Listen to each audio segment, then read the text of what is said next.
I have a world record 50.5-inch vertical, but more relevant to you is that I've been able to continue improving year after already being at an elite level, which is much more difficult to do than training a beginner, intermediate, or even advanced athlete.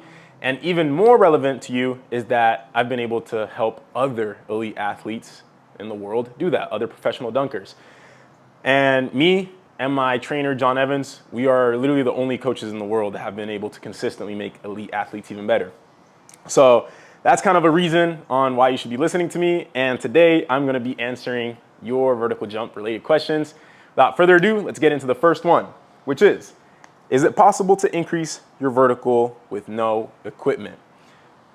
Yes, and I'm going to explain why. To understand this, first, you have to understand why we even train. Why do we do plyometrics? Why is jumping frequently so important? Why is strength training so important? When you train, the only point to training is to spur on adaptation. If you don't know what that word means, it's basically being able to survive your environment, if you're looking at the biology definition of the word. So an organism is basically any biological thing, right? Something that breathes and needs nutrition to survive. It's an organism. Humans are organisms. Then there's the environment. That's everything around you, right? That's the temperature of the stuff around you. That is how the weather affects you. Are there predators out there trying to unalive you, right? That is your environment. And an organism's ability to survive that environment is called your fitness. So the entire point of training is to subject the organism to a stimulus that is going to allow it to adapt to its environment. And the better adapted it is to that environment, the more fit it is. Now, how does that apply to training, right? Because that just sounds like, all right, if you're an animal, yeah, you can survive your environment a little bit better. You'll be more fit and you'll live longer and be able to reproduce and make more babies. How it applies to training is, in our sake, right? Because the goal is to increase your vertical jump. We're going to talk strictly about vertical jump training here. We're trying to subject your body to an environment that is going to force it to adapt in order to spur on a specific adaptation of jumping higher. The way you spur on adaptation is by overloading the body. When you overload it, your brain basically goes, whoa, we are not able to handle this. Let's make this organism even stronger. In our case, let's make it more explosive so it can handle the environment that it's in. So how do we overload the environment? Well, the best way to do so is through strength training, right? Getting one of these bad boys right here, put a barbell right on your back, squat under it, and then squat back up. And if you do that with enough load, you're going to adapt to it, get stronger, and the stronger you get, the higher you're going to jump up to a certain point. There's other variables that come into play. For example, law of diminishing returns. You accommodate, you get used to that stimulus, then you have to subject the body to another exercise for variety. That way you can keep adapting over time. So the reason strength training is such an effective stimulus is because it improves the amount of force that your body is able to generate. Force equals mass times acceleration. When you jump, guess what provides the mass? It's your body. So if you improve your ability to generate force through strength training, you're going to be able to jump higher. Now, strength training doesn't just mean training with weights. That's weight training. You can also increase the resistance that your body is experiencing and train that through body weight training, okay? And there's a bunch of different ways to be able to do this. In terms of using your body weight, you have to basically manipulate leverage. Put your body in very unleveraged positions and then do repetitions there until failure or close to failure, and your strength is going to increase. This can be done through things like a single leg squat, right? Explosive step ups, things of that nature. You can do single leg glute bridges and that type of thing.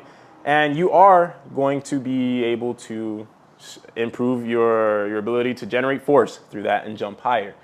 And there is a ton of ways to add variety with this. You can also do lots of sprinting, right? And you want to follow the force velocity curve. So, and the law of specificity, which is the number one thing to do if you want to jump higher is jump. You can also jump a lot, do plyometrics, which self-intensifies, you get better at them, and then doing low leverage strength training exercises.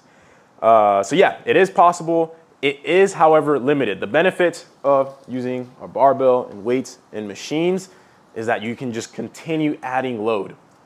And one of the principles of adaptation is the law of overload. You have to continually subject your body to more and more load over time if you want to keep adapting. So that is why this is so important as well. So yes, if you don't have equipment, you can do body weight training. And we actually have, I believe, a year's worth of body weight only training workouts at THP.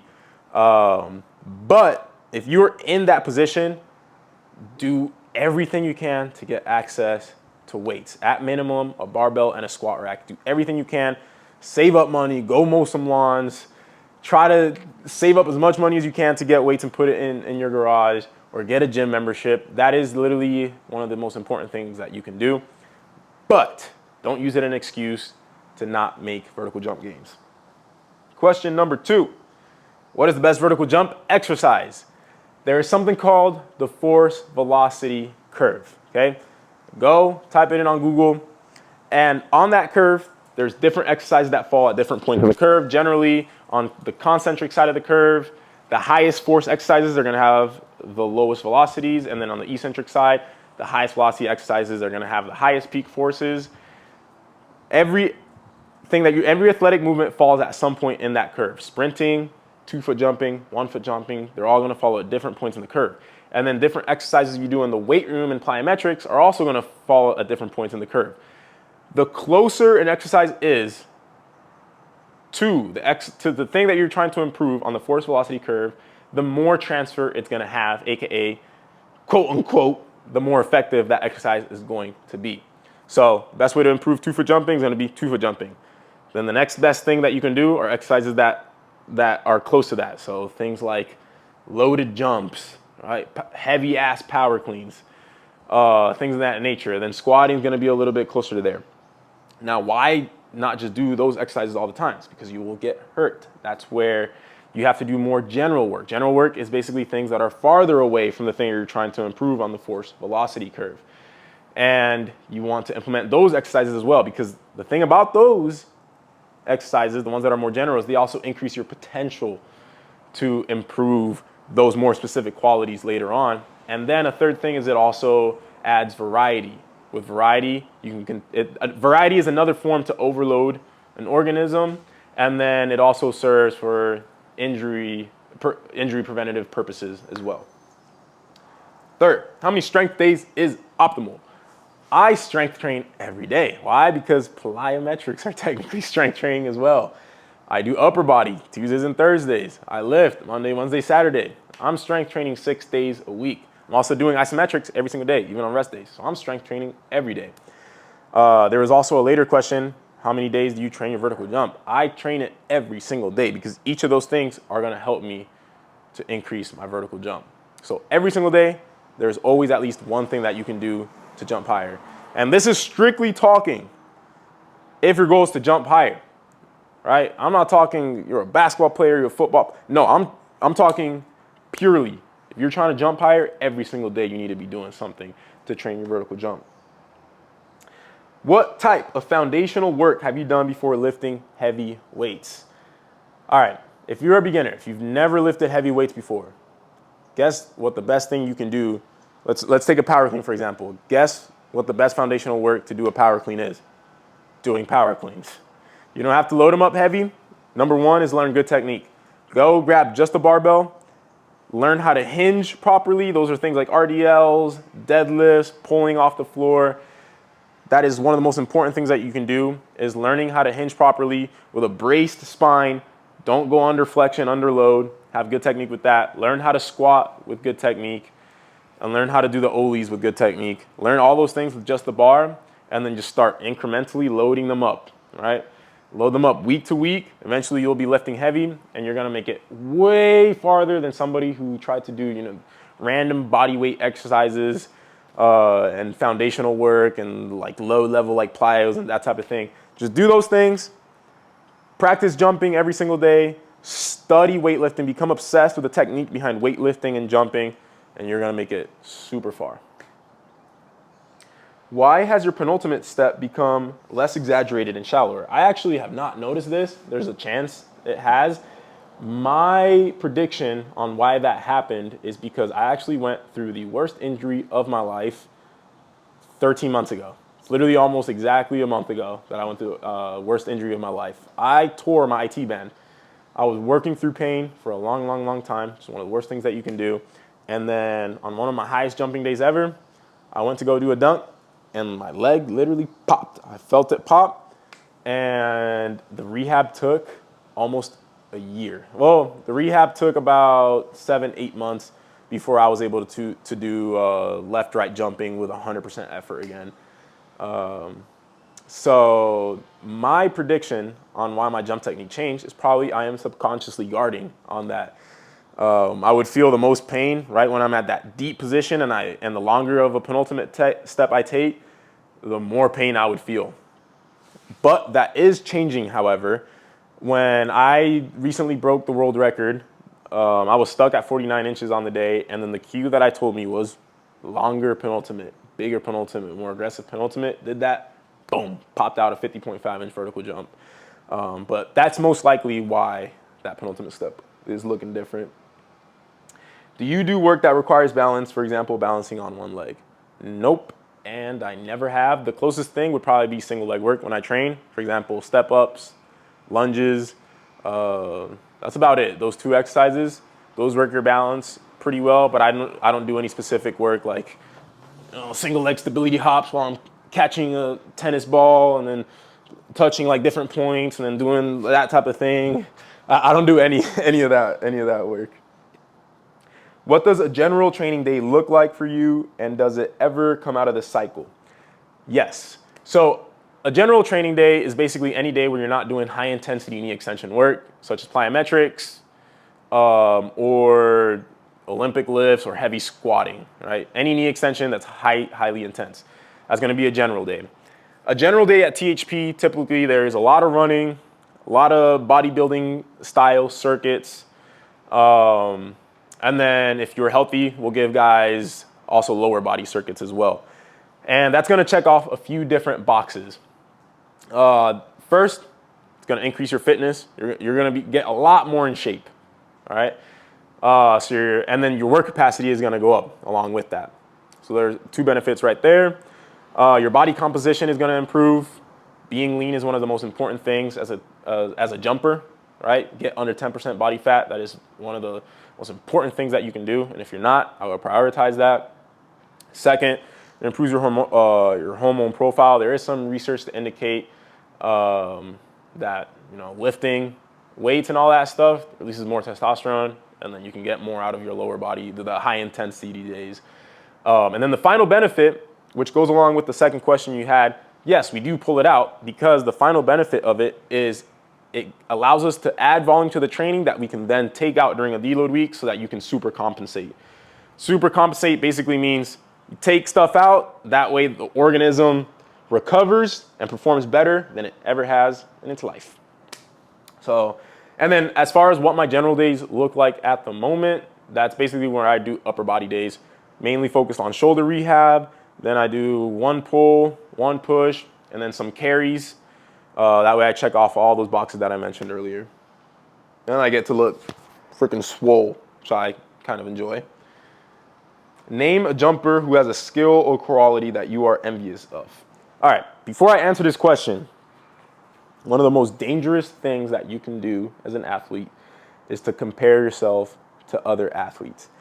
I do think if you have a strong enough mind that it can have potential to motivate you for a long time and cause you to improve for a long time. One of my biggest motivators for many, many years was to be the best dunker in the world, to be the highest jumper in the world. That motivated me for years. But with that came a lot of low days. Lots and lots of low days, because you are constantly comparing yourself to somebody. And if you're constantly comparing yourself to something or a thing or an achievement that you don't have, you are basically creating space between your current condition and what you want. And if there's space between your current condition and what you want, that is giving you, it's basically giving you a reason to not be happy. That's all happiness is. Or unhappiness is how much space there is between your current state and the state that you are trying to achieve, basically desire. Unhappiness is equally related to your levels of desire. And what's interesting is some of the best progress I ever made has been in the last 2-3 years, when I shifted from a state of comparing myself to other dunkers and other jumpers to just being more process oriented and making the habit the goal. Instead of making the goal, for example, I have a goal of hitting a 51-inch vertical. Instead, I put that long-term goal to set my path. Then I write down what habits are going to allow me to achieve that. So going to bed at the same time and waking up at the same time every day. Is that going to help or hurt my goal? It's going to help it. All right, write that habit down. Drinking 1 gram per pound of body weight of protein every single day. Is that going to help or hurt my goal? Help the goal. All right, that's another habit I need to do. Meditating 10 minutes a day. That's going to help your mindset, which is going to help me stay on track with my training, which is going to keep me disciplined and keep me on top of my habits. All right, it's going to help my goal.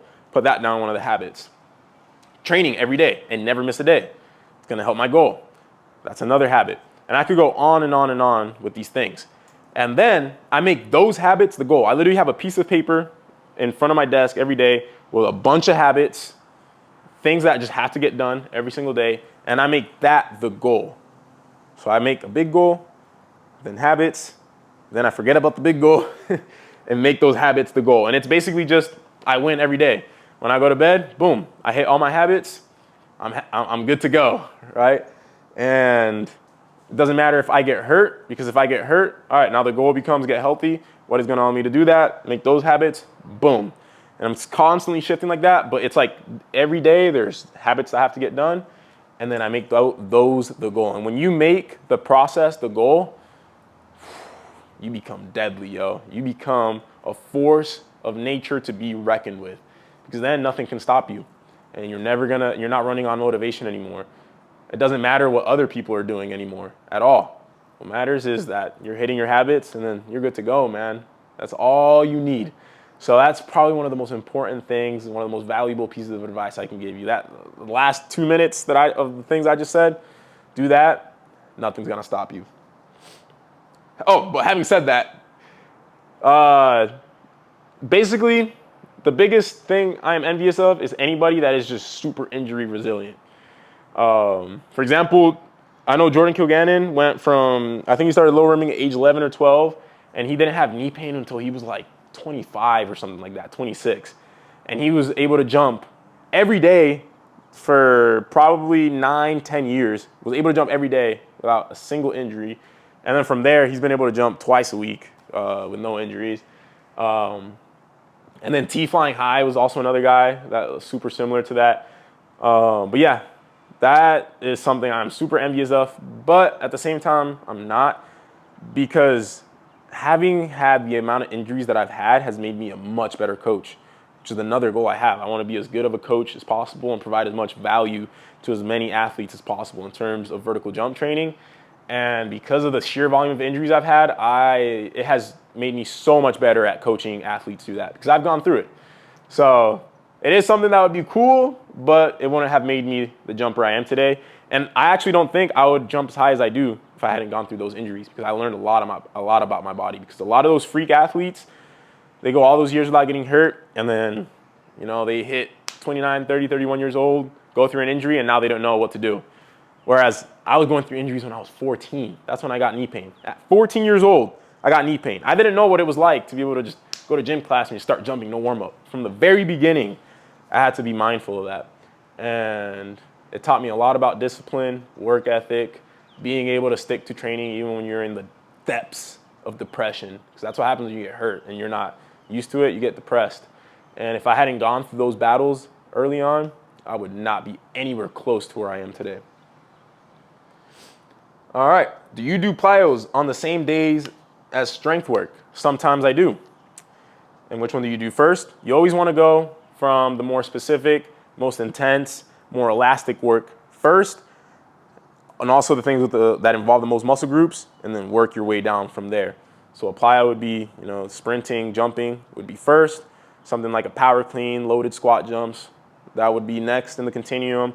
Then you would go to your highly intense compound lifts, deadlift, squatting, that would be second. Then you would go to posterior chain work. Things are getting less intense, less muscle groups. The muscle groups aren't as large. And then you would go to lower leg, right? Your calves, soleus and gastroc. Those can take a beating. It's not very intense. You could technically work those every day if you wanted to. And those are going to be just, concentric work. It's not going to be very, very intense. So that's kind of the order of training in a training day. How do I know how long I should deload for? The longer the period of loading, the longer the period of deloading that you need. Typically, we do 3 weeks on, 1 week deload.